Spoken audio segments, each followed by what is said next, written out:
Transmitiendo. Y ya empezó a transmitir. Bueno, ponga en su celular. Hola, hola. Buenas tardes, cordial saludo a todos. ¿Cómo están?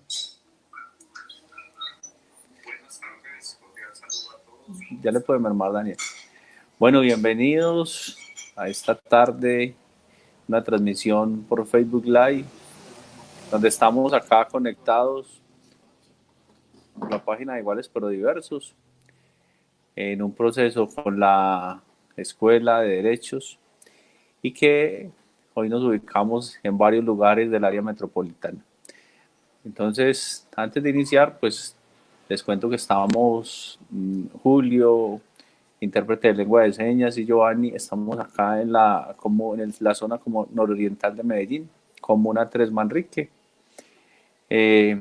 María Camila Montoya Jiménez nos apoya con la parte técnica desde Itagüí, y también nos acompañará desde el municipio de Girardota Sofía, que también apoyará el servicio de interpretación. A todos, bienvenidos, muchas gracias. Este es un espacio que hacemos desde el Centro de Atención Integral a la Discapacidad del municipio de Itagüí y que busca que conversemos, hablemos un ratico acerca de los derechos de las personas con discapacidad, que conozcamos las normas, que conozcamos cuáles son los mecanismos para exigir nuestros derechos, cómo hacer control social y cómo realmente nos apropiamos de todas las herramientas e instrumentos que hay en el orden nacional e internacional en tema de derechos. Igualmente, queremos invitarlos a que escriban, a que se manifiesten, a que hagan preguntas. Esto es un espacio interactivo donde todos conversamos, donde todos participamos. Es una oportunidad de interacción desde la virtualidad y que busca que sea un aprendizaje circular, tanto de aquí para allá como de allá para acá, porque todos tenemos que aportar y qué hacer para crecer en este tema de los derechos. El día de hoy entonces vamos a conversar sobre el derecho humano al trabajo. Y el derecho humano al trabajo puntualmente relacionado con las personas con discapacidad. De antemano les digo que estamos aquí cerca de una vía, entonces vamos a tener a los vendedores que están por acá animándonos y precisamente están ejerciendo como corresponde y como lo exige su urgencia por vivir, el derecho al trabajo. Entonces, espero que haya mucha comprensión de ustedes, pero igual vamos a hacer todo lo posible para que sus parlantes no nos afecten el proceso. Entonces, un saludo cordial a todos los que están ahí y gracias por acompañarnos. Les cuento, el derecho al trabajo es un derecho humano y un derecho que vale la pena que hagamos la historia. ¿Y qué es la historia? Contar, hombre, cómo surge el derecho al trabajo. Si bien la humanidad ha trabajado desde siempre, desde la antigüedad, en la Edad Media, ha existido distintas maneras donde al hombre lo han maltratado, lo han subyugado, lo han aporreado en esos modelos tiránicos de la Edad Antigua y de la Edad Media. Con la Edad Moderna se da un primer momento que es la Declaración Universal de los Derechos del Hombre, y ahí se plantean los derechos individuales, civiles y políticos de las personas. Pero luego vienen las grandes revoluciones del siglo XIX y del siglo XX, como la Revolución Rusa, las revoluciones obreras, que plantean que debe existir el derecho al trabajo. Y el derecho al trabajo es un derecho entonces que nos reivindica unos derechos que hacen parte de esos derechos económicos, sociales y culturales, donde debe existir una prestación que le damos a las personas que hacen parte de los estados, es decir, que hacen parte de Colombia.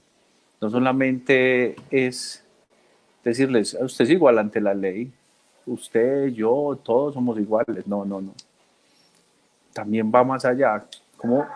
¿Qué prestación ejerce, qué entrega el gobierno, qué entrega el Estado, en este caso para garantizar el derecho al trabajo. Entonces viene una reivindicación de derechos, en este caso el derecho al trabajo, que es un derecho que se denomina de segunda generación porque viene después de los derechos civiles, de libertad y políticos, y que son derechos que buscan que exista una prestación por parte del Estado. Entonces tenemos los derechos económicos, sociales y culturales que por supuesto se han mencionado en la Declaración Universal de los Derechos Humanos. Ahí encontramos cómo se plantea el derecho al trabajo en sus artículos 22, 23 y 24. En el Convenio de los Derechos Económicos, Sociales y Culturales de 1966, suscrito por distintos países, donde se reconocen que hay unos derechos sociales y económicos para la población, y a partir del artículo 6, 7, 8 y 9 de dicha declaración o de dicha documento, se plantea que existe el derecho al trabajo. Y en la Constitución de 1991 tenemos que ahí encontramos el derecho al trabajo de todas las personas, y el artículo 25 dice que el derecho al trabajo es un derecho y un deber de obligatorio cumplimiento, y que el Estado velará para que ciudadanos puedan ejercer correctamente ese derecho al trabajo. Entonces, hasta aquí llevamos una pequeña historia. Declaración Universal de los Derechos Humanos, Pacto de los Derechos Económicos, Sociales y Culturales, o los derechos DEC, DESC, derechos de segunda generación, y Constitución Política de 1991. Pero antes de seguir con ese tema puntual de esa historia y lo que pasa en nuestro país, bien vale la pena que traigamos a colación algunas cifras sobre la población con discapacidad que hay en el mundo, según Naciones Unidas y según la OIT, Organización Internacional del Trabajo. Como todos sabemos, mañana 1 de mayo es el Día Internacional del Trabajo, y la OIT manifiesta que, acogiendo lo que plantea Naciones Unidas, que más o menos un 15% de la población mundial tiene algún tipo de discapacidad. Si planteamos o si hacemos el cálculo con los 7.000 millones que había hace algún tiempo, estamos hablando que son alrededor de 1.050 millones de personas con algún tipo de discapacidad, de las cuales, de esas 1.050 millones de personas con discapacidad, por lo menos un 80% de esa población con discapacidad, es decir, más de 800 millones, podría o puede estar en condiciones de desarrollar una actividad económica, de trabajar, de ser productivos, que tienen las habilidades, las competencias, la idoneidad para desempeñar distintos cargos. Por supuesto, todos no podemos hacer lo mismo, pero de acuerdo con nuestras condiciones, características, podremos realizar una actividad determinada que según nuestra habilidad, competencia, actitud y aptitud podamos desarrollar. Entonces, ese 80% es un 80% que hoy no se está aprovechando en debida forma. Y esto afecta, por supuesto, el crecimiento económico de los países, el Producto Interno Bruto, el PIB. Y también afecta la dinamización de la economía. Una fuerza productiva que no opera, que no está al servicio del aparato productivo, pues por supuesto que es una fuerza que no cuenta, y que en vez de ser una fuerza que podría ser un alivio para los estados, para los gobiernos y para la población mundial, se convierte en una carga adicional, más cuando las cifras de empleo de la población con discapacidad no son tan altas como ya vamos a mirar. Otro elemento importante con respecto a la población con discapacidad es que, si bien están edad productiva, más o menos ese porcentaje que acabo de mencionar, muy pocas personas tienen la posibilidad de acceder a un empleo. Y vamos a ver el caso colombiano según los registros que tenemos del Ministerio de Salud con respecto a la población con discapacidad. Según cifras oficiales, en el país hay alrededor de un 6.3% de personas con discapacidad.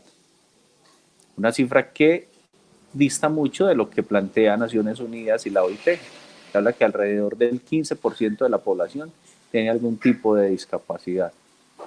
Sin embargo, sobre ese 6.3% de la población, que son más de 2 millones, se dice que solo un 15% de esa población está desarrollando alguna actividad productiva. Y de ese 15% que desarrolla una actividad productiva, un pequeño porcentaje, un 12%, tienen contrato a término indefinido, otros tienen contratos a término fijo y otros desarrollan actividades informales, ocasionales, eventuales. Entonces, ahí encontramos unas dificultades con respecto a la población porque no ejercen ni disfrutan su derecho al trabajo como bien manda y como corresponde.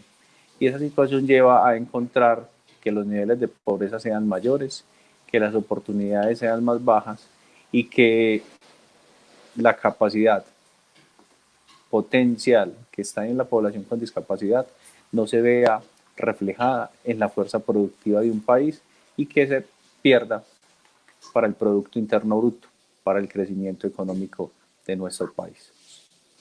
Entonces, teniendo en cuenta estas cifras, como están hoy, vamos a volver a esa historia que acabábamos de contar.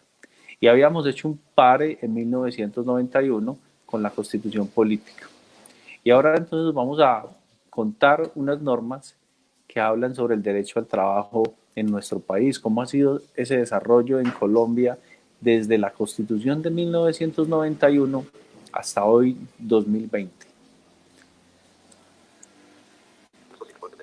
Y es que Colombia ha hecho esfuerzos muy grandes en el tema de vincular laboralmente a personas con discapacidad.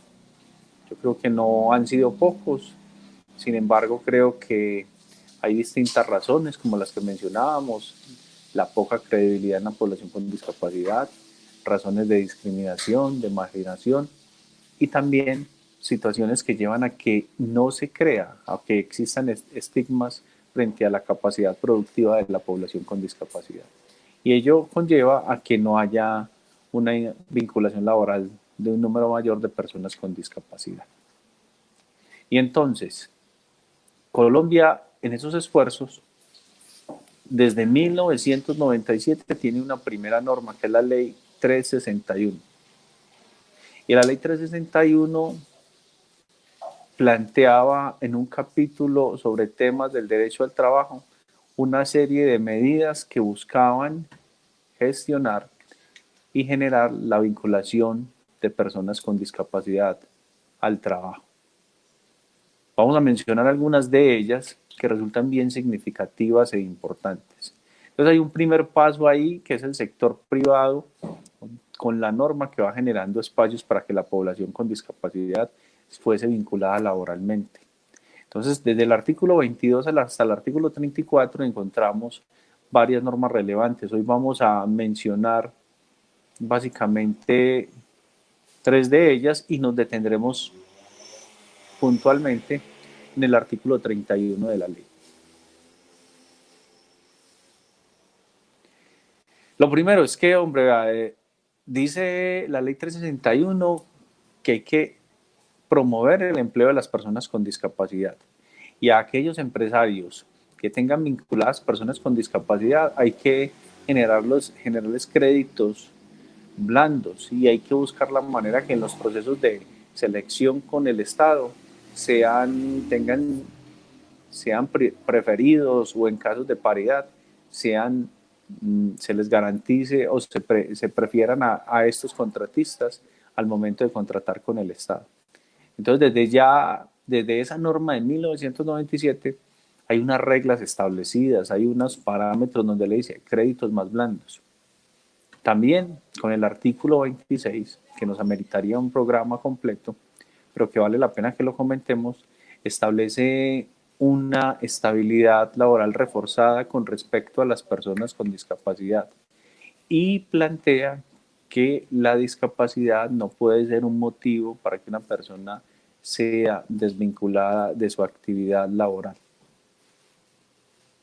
Si bien pueden haber otras razones distintas, bajo rendimiento, incumplimiento a las actividades propias del contrato, a las obligaciones que se generan con la suscripción de un contrato de trabajo, todo eso es cierto. Eso no obsta para que por razones de discapacidad la persona sea despedida. Entonces, ese artículo 26 establece un fuero especial de protección y siempre por motivos de discapacidad no podemos manifestar o no se puede arguir el despido de una persona. Simplemente que se configuren las causas de terminación del contrato y con esas causales entonces sí puede ser despedido. Pero la discapacidad no puede ser una causa para que a alguien se le sea terminado un contrato, a menos que esa condición sea insuperable para desarrollar la actividad laboral para la que fue contratada la persona. Y vamos a hablar de otro tercer punto, artículo 31, que tiene dos elementos bien interesantes y bien importantes para los empresarios.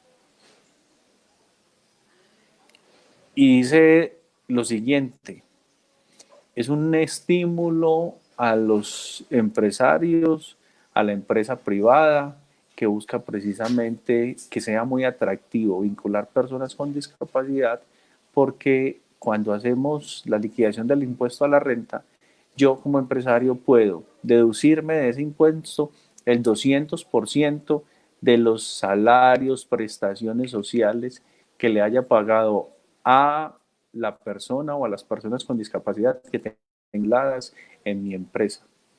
Y por lo tanto, si trabajo todo el año gravable o en proporción de ese año, yo me hago ese descuento correspondiente.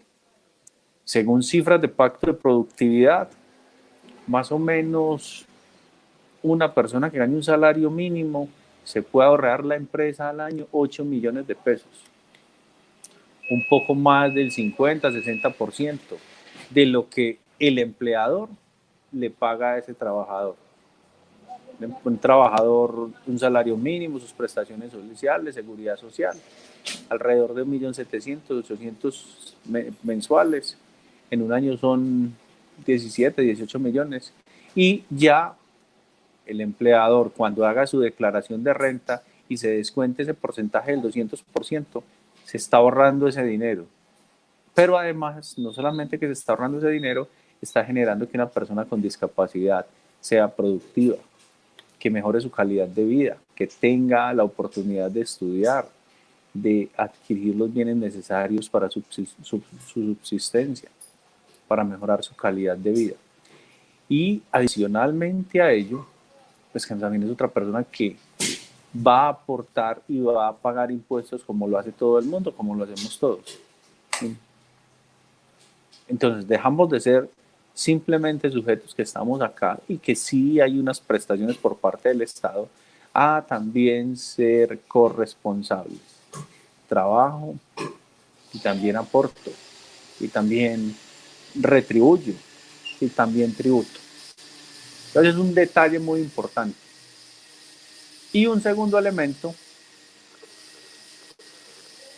es que las empresas que tengan vinculadas personas con discapacidad pueden disminuir aún la mitad el porcentaje de aprendices ENAS que tiene contratado o que está obligado a tener en la empresa.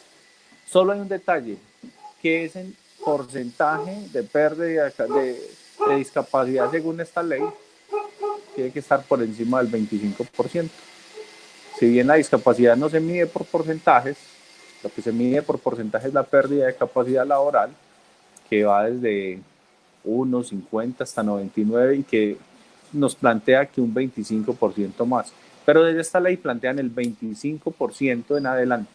Entonces la ley 361 de 1997 es ese primer punto histórico, es el primer documento Y además de eso, pues establece otra serie de medidas como la vinculación de personas con discapacidad al sector público, como preferir los bienes, productos o servicios que produzcan las personas con discapacidad sus empresas para ser adquiridos por el Estado.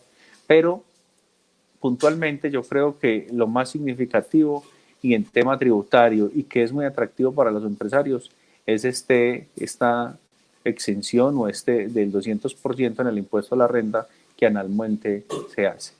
Y con respecto al artículo 26, que también ha generado muchas discusiones, creo que con las distintas jurisprudencias hemos ido aclarando y entendiendo que se hace complejo el despido cuando la causa de la terminación del contrato es la discapacidad.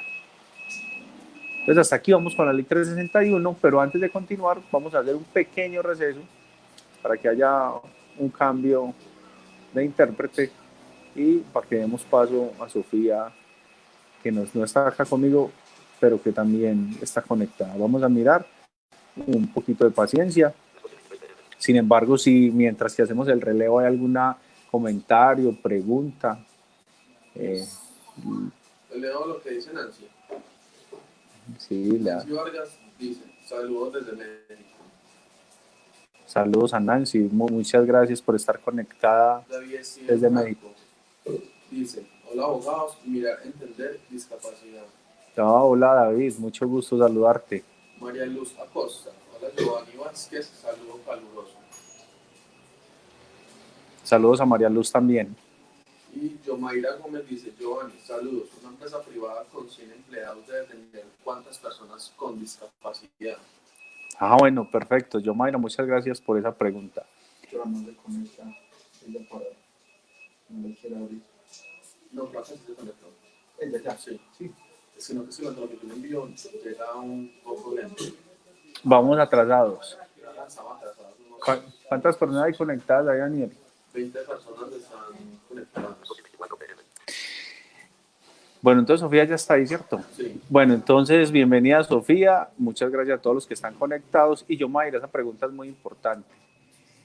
En el sector privado como tal no hay un número establecido de personas con discapacidad que una empresa deba de tener como tal. En el sector privado la norma no establece un número mínimo. Lo que establece es unos beneficios tributarios que aquí hemos mencionado, los de carácter nacional, los que aplican en todo el territorio nacional.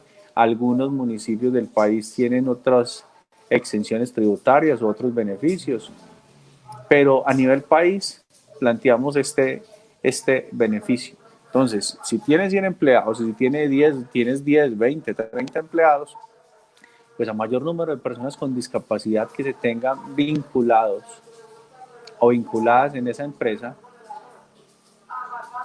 Denme un segundo, por favor.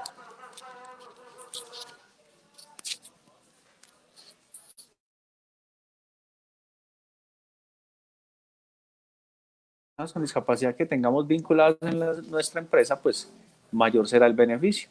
Si tenemos una, pues nos descontaremos el 200% del impuesto a la renta con respecto a esa persona con discapacidad. Si son 2, 3, 4, igual pasará lo mismo. Entonces, el número de personas va a impactar en los beneficios tributarios o en los ahorros que se va a hacer esa empresa cuando tiene personas con discapacidad. Espero haberte respondido, Yomaira, y muchas gracias por esa pregunta que es muy importante. Claro, hay otra pregunta. Sí. Dice Adriana Penagos. Felicito por esta conferencia. Una pregunta. Si la terminación del contrato es la discapacidad, ¿cómo se puede resolver? Bueno, Adriana, cordial saludo. Gracias por estar ahí. Espérate que Sofía no escuchó bien la pregunta. ¿Puedes volver a repetir? Sí, la pregunta. Dice, si la terminación del contrato es la discapacidad, ¿cómo se puede resolver?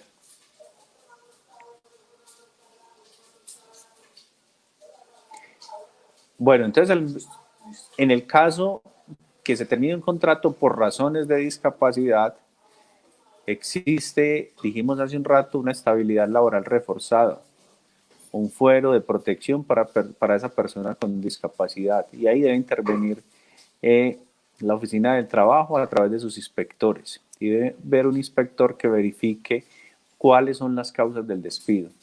Si ello ocurre por razón a su discapacidad, habrá que pagar una indemnización que equivale a 180 días de salario y que es un dinero adicional a la indemnización que se entrega según las normas del derecho laboral. Y digamos que esta protección también se ha extendido a los contratos de prestación de servicios. Se ha extendido a los contratos. ¿Ahí me escucha bien, sí, Sofía?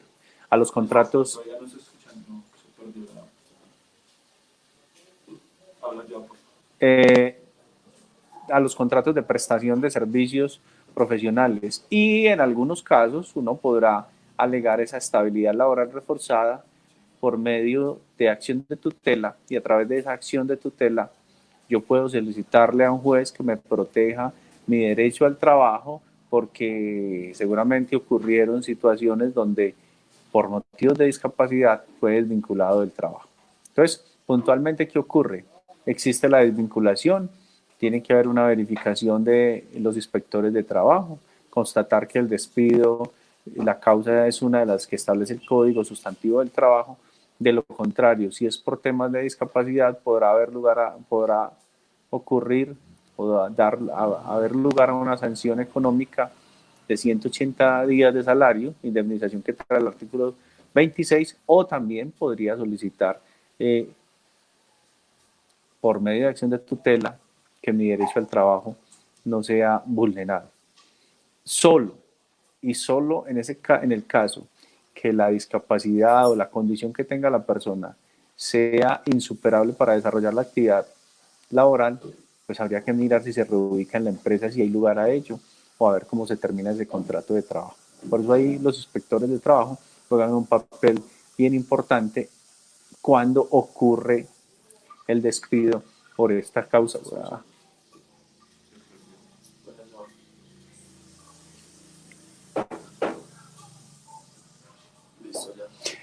Cuando ocurre el despido, decíamos que cuando ocurre el despido por causas de discapacidad, ahí tiene que entrar la norma a hacer esa protección.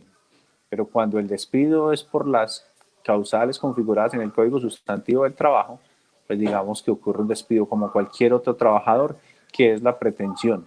Solo hay la protección cuando tu condición, mi condición, es la causa eficiente, es el motivo por el cual yo quiero, como empleador, dejar de tener a determinado empleado dentro de mi empresa.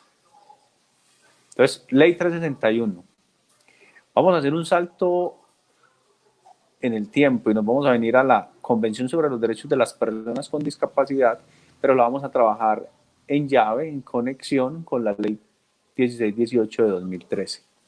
¿Por qué lo vamos a hacer de esta manera? Porque si bien la Convención es el documento internacional que contiene... No, espera. Me está perdiendo la señal con ella. Y la recibo por aquí. Hola, hola. Un segundo, por favor, que hay una pequeña dificultad. Si quieren, ¿cómo la sacamos?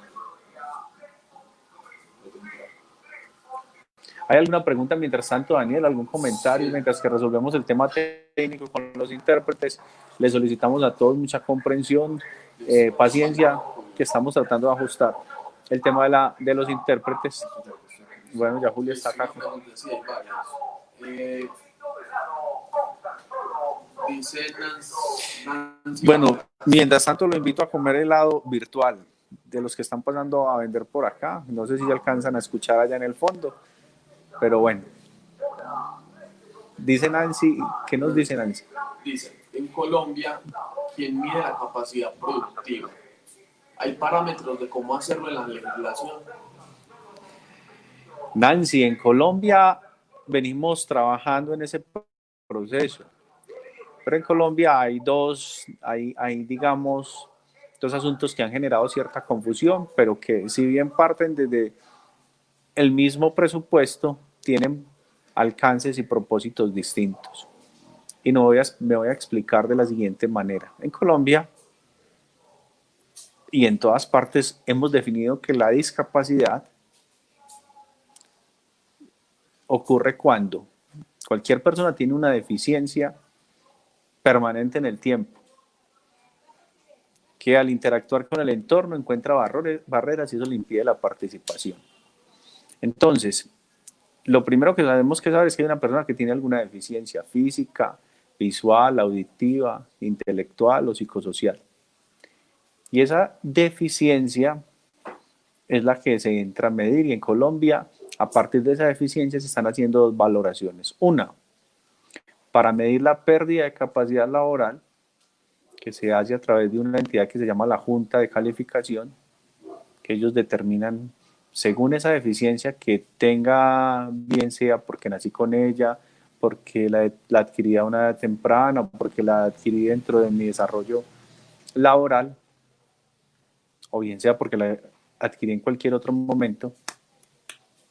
Entonces, esa deficiencia, la Junta Regional establece un porcentaje de pérdida de capacidad laboral que va desde 1 hasta, podría ser 99%, porque unos dicen que cuando se declara el 100%, pues estaría declarando que estamos muertos. Y en Colombia se dice que usted tiene lugar o tiene derecho a recibir una pensión por invalidez, como lo dice la norma colombiana, o por pérdida de capacidad laboral, cuando tiene 50 o más de pérdida de capacidad laboral. Entonces, la Junta mide pérdida de capacidad laboral por porcentaje. Pero viene otro proceso que se está dando posterior a la Convención de Derechos de Personas con Discapacidad, y es el tema de la certificación de discapacidad, que es donde un equipo interdisciplinario médico, donde hay un médico general, donde puede haber un fisiatra, un fonoaudiólogo, un terapeuta ocupacional, de acuerdo con la condición de cada persona, que va a expedir o que debe expedir después de hacer unas valoraciones donde se mide la capacidad, el nivel de desempeño de esa persona con discapacidad, va a expedir un certificado de discapacidad. Ojo, y el certificado de discapacidad no es pérdida de capacidad laboral. Es decir, va a certificar que fulano de tal, en este caso Giovanni, por ejemplo, es una persona con discapacidad visual y que por su discapacidad visual, pues no podrá manejar un carro, seguramente no podrá ser francotirador, seguramente no podrá ser escolta, pero sí podrá trabajar en una oficina y manejar un computador, sí podrá contestar un teléfono, sí podrá impartir clases en un colegio, en una universidad. Entonces, ese certificado no va o no establece, no parte desde esas pérdidas o desde la carencia, sino que lo que trata de establecer cuáles son la capacidad y el nivel de desempeño que tiene la persona, para que a partir de eso se pueda establecer su rol ocupacional y vincularse laboralmente. Entonces en Colombia tenemos esas dos instancias.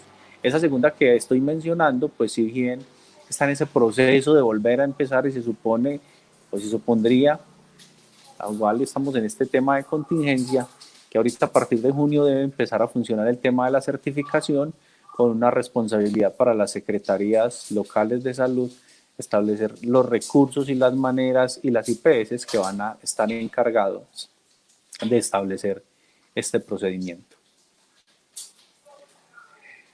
Espero haber respondido la pregunta a Nancy, y que es una pregunta, Nancy, que acá en Colombia nos hacemos mucho y que son recurrentes las dudas con respecto a ello, porque también a veces hay desinformación y porque a veces en unas entidades nos piden un documento, en otras otro, y porque también, si bien desde la resolución 009 de 2016, si mal no recuerdo, se establecía un documento que estableciera la certificación, luego la resolución 583, todavía este proceso en Colombia no se ha consolidado lo suficiente, entonces a veces se generaba la confusión, dictamen de pérdida de capacidad laboral y certificado de discapacidad, que insisto, subrayo y repito, son documentos que si bien tienen un presupuesto semejante, que es una persona con discapacidad, y la discapacidad parte de una deficiencia orgánica o funcional, no tiene el mismo propósito y no miden las mismas consecuencias. Hay que diferenciar ello. Otra pregunta. Bueno, hay otra pregunta.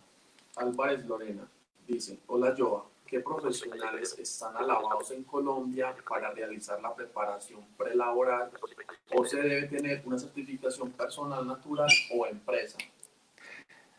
Bueno, Lorena, un saludo muy cordial a Lore, pero hay dos cosas. Uno, la certificación de discapacidad.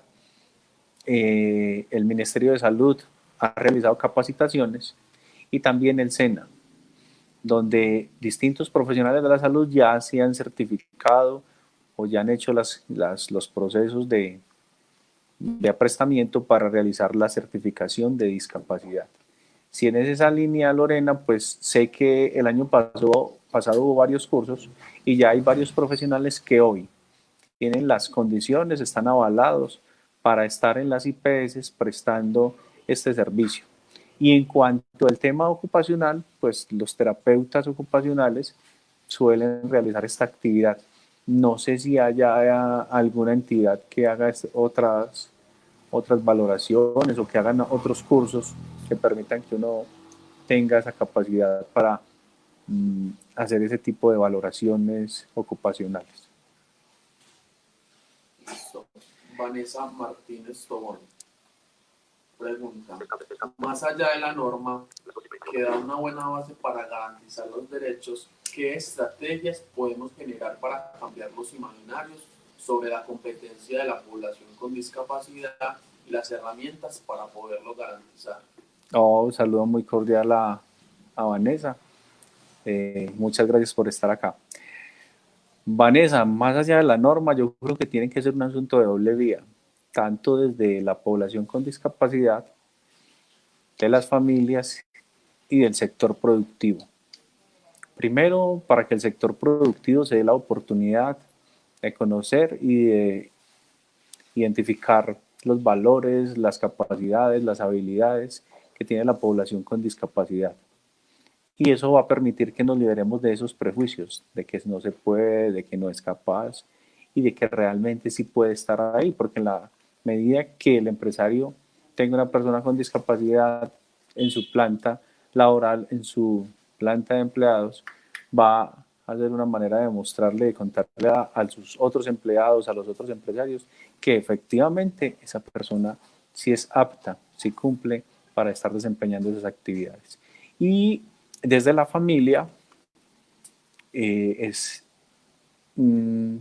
permitirle a la persona con discapacidad que se expanda, que sea, que se libere, que venza sus miedos, que sí puede, que sí es capaz, que no es el niño, sino que es ese otro hijo, esa otra hija, que está ahí como los demás miembros del núcleo familiar y que también cuando llega a la edad productiva puede aportarle a esa familia. Y desde nosotros como población con discapacidad, pues por supuesto aprovechar las oportunidades que se nos generan y en la medida que las aprovechamos vamos a ir haciendo una cadena que se va extendiendo para que otros tengan la oportunidad. Solemos ser muy señalar mucho al otro, que si alguien no lo hace bien, entonces todos somos de esa misma naturaleza, estigmatizamos y aquí hay que liberarnos en la mente y por eso yo hablo mucho de un término, la concienciación o toma de conciencia y es como nos liberamos de esos prejuicios y más bien conocemos la realidad de ese otro para saber cómo podemos hacer un apoyo o un acompañamiento asertivo, efectivo y eficaz. Y eso va a permitir que crezcamos en la vinculación laboral de personas con discapacidad. Y que si bien haya un imperativo normativo, más allá del imperativo normativo, haya una convicción de que ese otro con discapacidad también es alguien que puede ser productivo y que puede estar trabajando y desempeñando lo que le corresponda según sus condiciones, sus habilidades y sus competencias. ¿Hay alguna otra pregunta, Dani?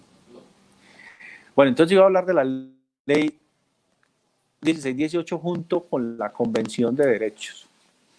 Recuerden ustedes que la Convención de Derechos se da en Naciones Unidas en diciembre de 2006, que es el primer tratado del siglo XXI, y que es uno más de esos tratados que se dedica a desarrollar los derechos de poblaciones específicas. La otra chica. Listo. Ok. Entonces, la Convención de Derechos de Personas con Discapacidad es un gran grito mundial donde se dice, hey, las personas con discapacidad son personas como todo el mundo, como lo dijo la Declaración Universal de los Derechos Humanos, o como lo dijo los convenios sobre derechos civiles, políticos, económicos, sociales y culturales de 1966. Como lo han dicho las demás convenciones que se han dado a lo largo. Que no está escuchando. Listo, ya. Entonces, las personas con discapacidad también están ahí, como se dice en la Convención, en la Declaración Universal de los Derechos del Hombre, como se dice en los pactos de derechos civiles, económicos, sociales y culturales. Y entonces la Convención de Derechos nos dice, hey, las personas con discapacidad tienen los mismos derechos, pero nos pone ahí dos presupuestos, el tema de la accesibilidad y de la toma de conciencia. Y entonces Colombia, que le apuesta a la ratificación de esta convención, en 2009 expide la ley 1346, en 2013 la ley 1618, que es una norma que amplía el conjunto de acciones afirmativas, de medidas de inclusión con respecto a la población con discapacidad para garantizarle todos los derechos como los tiene cualquier ser humano. Y el artículo 13 de la ley 1618 regula todo el tema concerniente al derecho al trabajo de la población con discapacidad y que va en conexión o se conecta directamente con el artículo 27 de dicha convención aprobada por nuestro país. Y hay distintas normas allí planteadas, hay distintas herramientas que buscan garantizar el derecho al trabajo de la población con discapacidad. Pero entonces hay dos asuntos bien importantes y a los cuales quería o buscan el cierre de este diálogo, de esta conversación.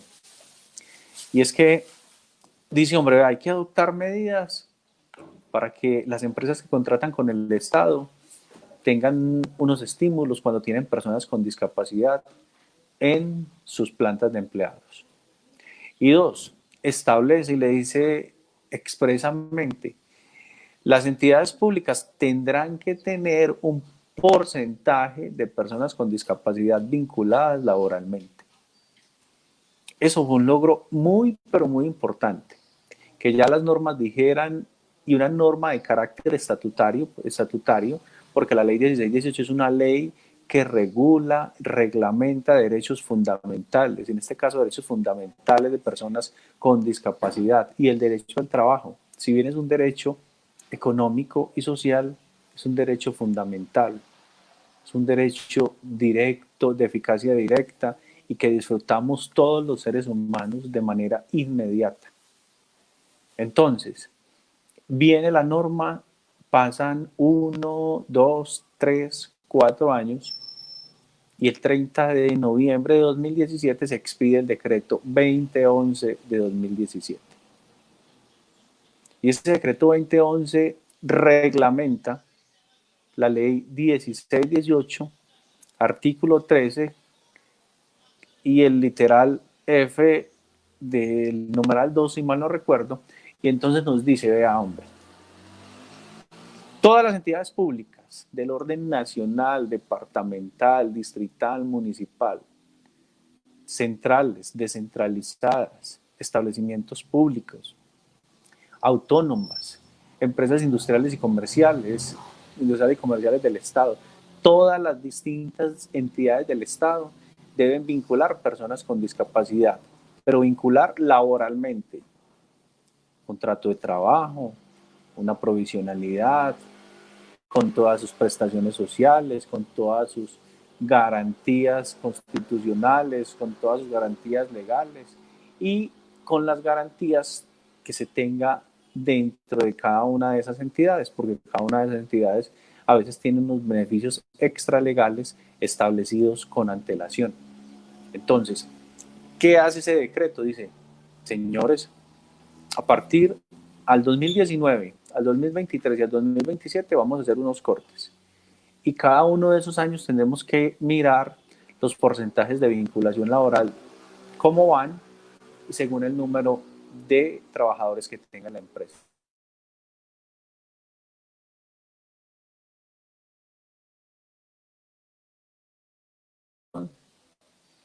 Elección popular, los de carrera, empleados públicos, trabajadores oficiales, provisionalidad, todos los empleados cuentan. Y según el número va a ser ese porcentaje que a 2019 se tenía que cumplir. ¿No puedes repetir lo último en cuanto a los funcionarios? Voy a repetir, entonces, decía que ese decreto 2011 establece la obligatoriedad del sector público de vincular personas con discapacidad. Y en las empresas o en las entidades del sector público, repito, nivel central, descentralizado, con autonomías, entidades autónomas, empresas industriales y comerciales del Estado, donde haya participación del Estado, ahí tendrá que cumplirse con los porcentajes, según los números que ya enseguida vamos a mencionar. Pero cuando miramos la planta de empleados, tenemos que contarlos todos. Empleados de elección popular, alcalde, gobernador, presidente de la República, concejales, diputados. Empleados de libre nombramiento y remoción, trabajadores oficiales, empleados públicos, en provisionalidad. Listo. Repítalo.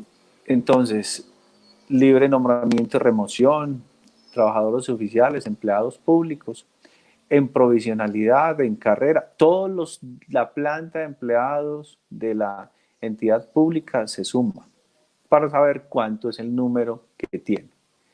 Entonces, el decreto 2011 que dice, hombre, vea, vamos a medir las empresas así, desde 1 hasta 1000, desde 1001 hasta 3000 y desde 3001 en adelante. Y de acuerdo con esos números vamos a exigirles un porcentaje en esos tiempos que acabo de mencionar y lo repito. Año 2019, 2023 y 2027. Entonces, a 2019, los empleados, las empresas que tengan hasta 1000 empleados deben de cumplir con un 2%. De 1001 a 3000, con un 1%. Y 3001 en adelante con un 0.5%. En el 2023 vamos a aumentar hasta 1000, un 3%, 1001, 3000, un 2%, 3000.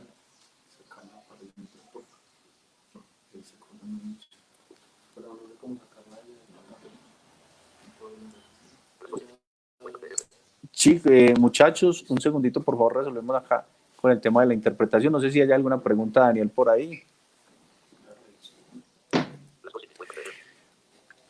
Dice Álvaro Arango, las personas contratadas por prestación de servicio u obra o labor no cuentan en la cuota, dice la ley 2011. Bueno, un saludo muy especial a Álvaro Arango, una persona muy activa, líder, incidente en temas de discapacidad. Muchas gracias por estar acá con nosotros.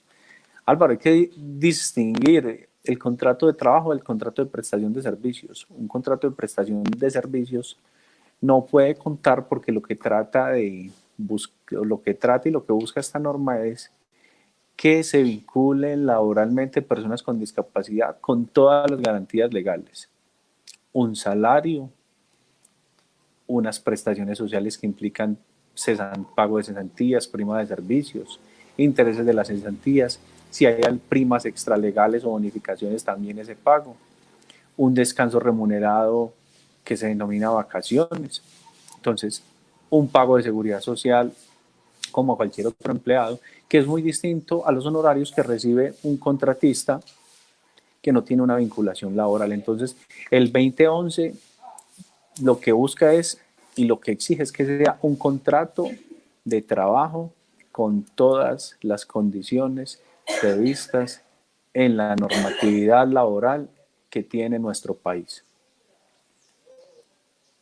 Entonces voy a retomar para que al menos redondeemos este tema porque ya digamos va siendo las 3 de la tarde y la idea es que estar una hora con ustedes y para que seamos disciplinados y juiciosos con el ejercicio. Volviendo al 2011, entonces a los números. Sí, Nancy Vargas dice, ¿puede repetir los porcentajes? Los porcentajes, vamos a volver a hablar del decreto 2011. Igual el decreto 2011 lo encontramos en Google, en la página de la presidencia, en distintos lugares. Sin embargo, vamos a hablar nuevamente de ello, Nancy, claro que sí. Entonces dijimos que empresas hasta 1.000 trabajadores de las distintas características que se tienen en el sector público, para no volver en ello, al 2019 deben de cumplir con un 2%, al 2023 con un 3% y al 2027 con un 4%. Si tienen más, pues mucho mejor. Las de 1.000 a 3.000 trabajadores, a 2019, un 1% de su planta de empleados debe tener discapacidad. En el 2023, un 2% y en el 2027, un 3%. Y las de 3.001 o más debe de tener un 0.5% a 2019, un 1% a 2023 y un 2% a 2027. ¿Cómo se le hace control a esto? Que es un tema muy importante a todos los amigos con discapacidad, a los activistas, a los líderes, a la población en general, que le interesa hacer procesos de veeduría ciudadana. Pues hombre, vea, cada año las entidades públicas tienen la obligación entre el 1 de enero y el 28 de febrero del año que inicia de reportar en el CIGED cuántas personas con discapacidad tienen vinculadas laboralmente, por supuesto, acreditando con el certificado de discapacidad. La semana pasada hubo un artículo en El Tiempo donde contaban cómo estaba el tema en el departamento de Antioquia, donde manifestaban cómo venía operando y, digamos, hay unos municipios y unas entidades que tienen y cumplen con los números y señalaban alguna inquietud con respecto a otros municipios. Sin embargo, yo creo que es una oportunidad para aprovechar y para buscar la manera de generar esos enganches y esos vínculos, y no solo por cumplir con la norma, sino porque yo creo que tiene que ser un asunto de ejemplo, un asunto donde todos tenemos que poner Estado, sociedad. Entonces, ya hay un instrumento legal, hay una herramienta, es cómo aplicarla. De hecho, ese decreto 2011-2017, o en octubre 20-2018, la resolución 100 establece y explica cuáles son esos lineamientos para que se vincule laboralmente en el sector público y cómo se iba a hacer ese conteo. Entonces ahí se planteaba la totalidad de empleados, qué entidades, y son todas, absolutamente todas, no hay ninguna excepción. Y también se planteaba cuáles eran los requisitos. Entonces, decimos que Pepito Pérez tiene discapacidad. No, debe existir un documento que certifique que efectivamente sí tiene la discapacidad.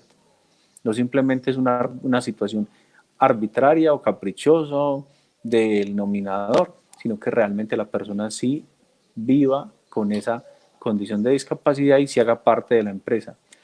Que los tengo que contratar en el 2019, no necesariamente.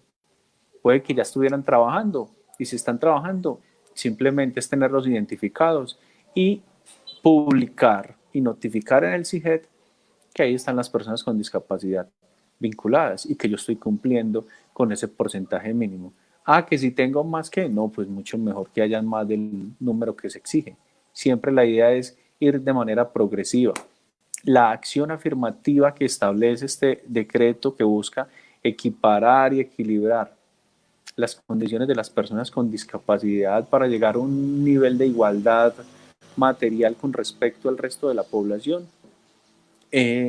no está diciendo que tiene que ser un mínimo, puede haber unos máximos. Y ojalá el día de mañana podamos decir no hay necesidad de una acción afirmativa. Todos estamos en igualdad de condiciones materiales. Están dados los entornos para que todos estemos ahí. No importa tu condición ni la mía, porque el espacio, los escenarios, el entorno social, físico, cultural, político, económico, ofrece todas las condiciones y todas las garantías para que todos estemos ahí.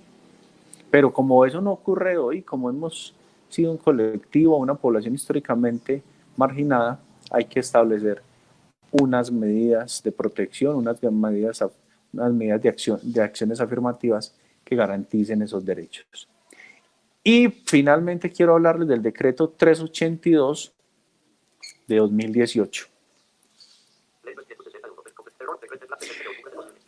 El decreto 382 de 2018 también responde a una reglamentación de la ley 1618, artículo 3, en numerales 1 y 8.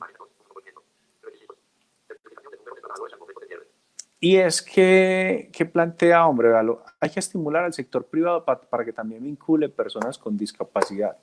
Y sobre todo ese sector privado que contrata con el Estado.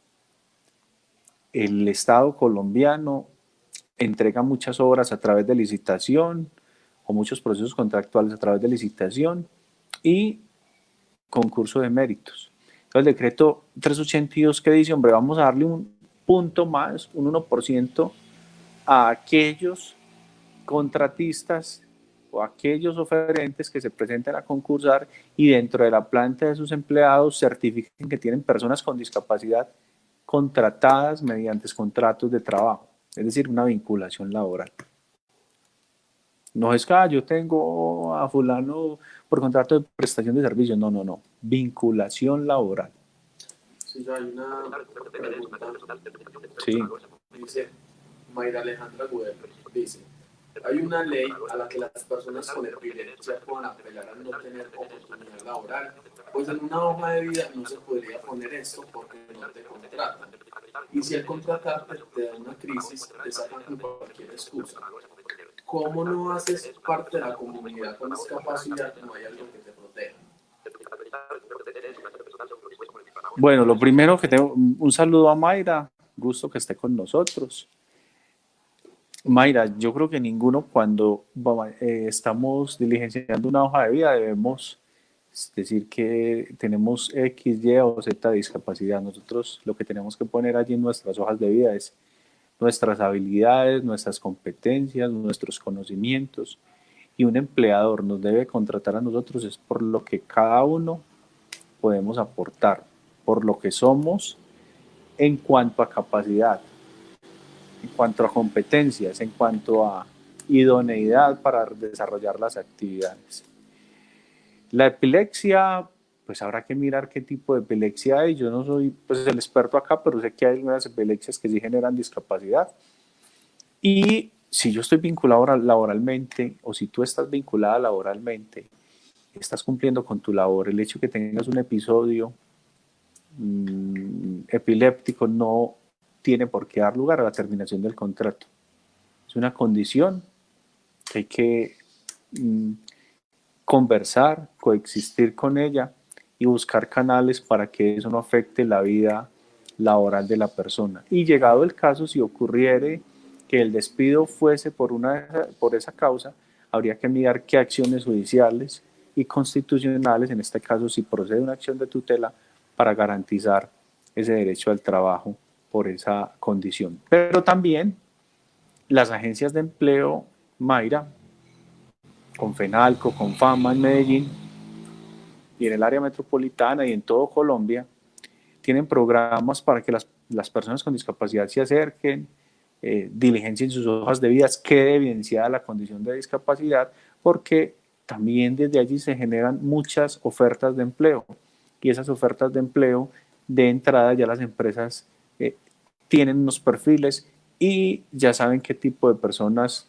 de acuerdo con las actividades a desarrollar, pueden desarrollar las personas con discapacidad, porque tenemos que entender que todos no tenemos ni las habilidades ni las competencias para las mismas actividades. Entonces, desde desde allí, desde las agencias de empleo, podemos tener la hoja de vida, establecer así muy claro la condición, y cuando el empleador nos va a vincular laboralmente ya sabe cuál es nuestra condición. Y yo creo que frente a eso también hay un proceso de capacitación, de concienciación.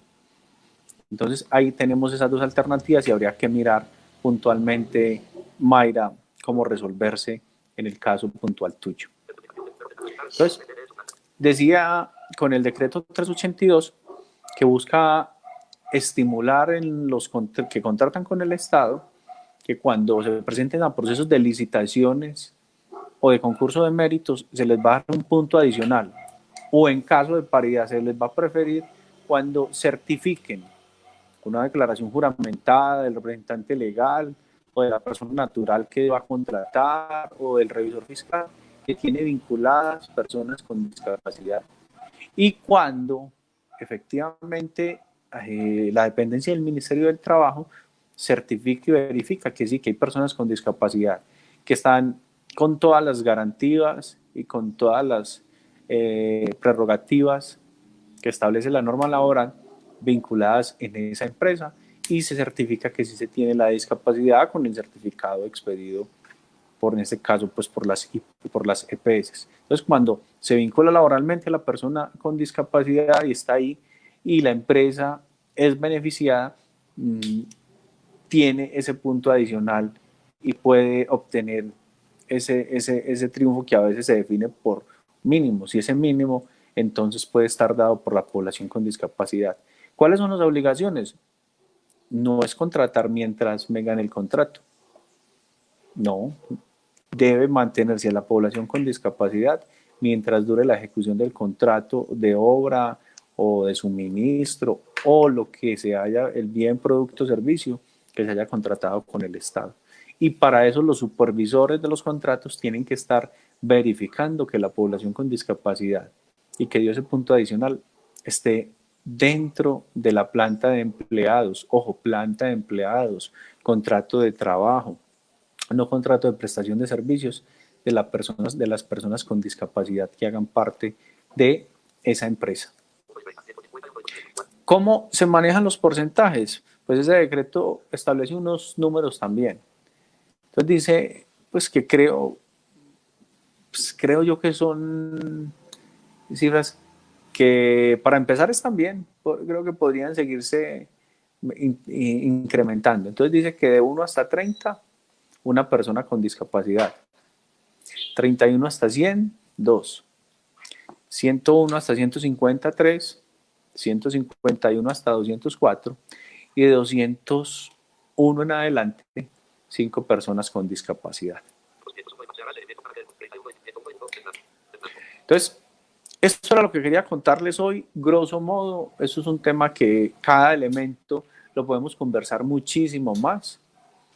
Las normas en el país, además de estas, hay otras que han también desarrollado el tema del derecho al trabajo. Intenté extractar las que creo son más relevantes y significativas. Sé que hay muchos compañeros y mucha gente experta en este tema y podrán decir que nos faltaron, pero procuré hacer un marco, una radiografía de todos los avances y el desarrollo normativo que ha tenido nuestro país con respecto a garantizar el derecho humano al trabajo. Trabajo que, como ustedes bien saben, en nuestro país los índices de desempleo son muy altos.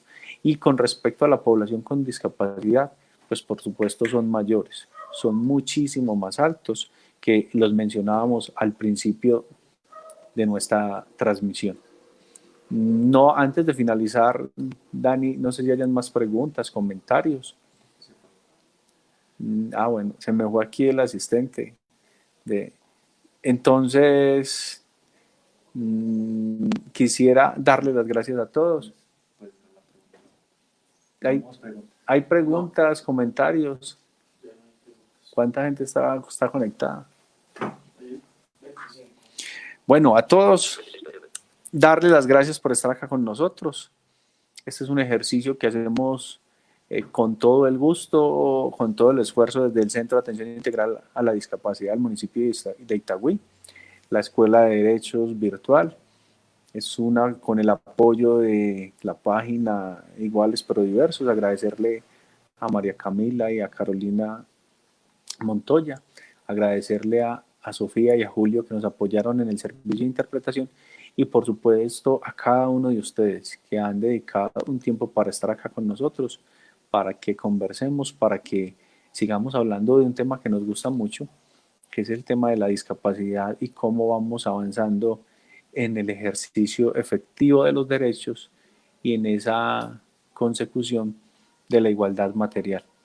Una feliz tarde a todos y nos vemos dentro de 8 días. Muchas gracias.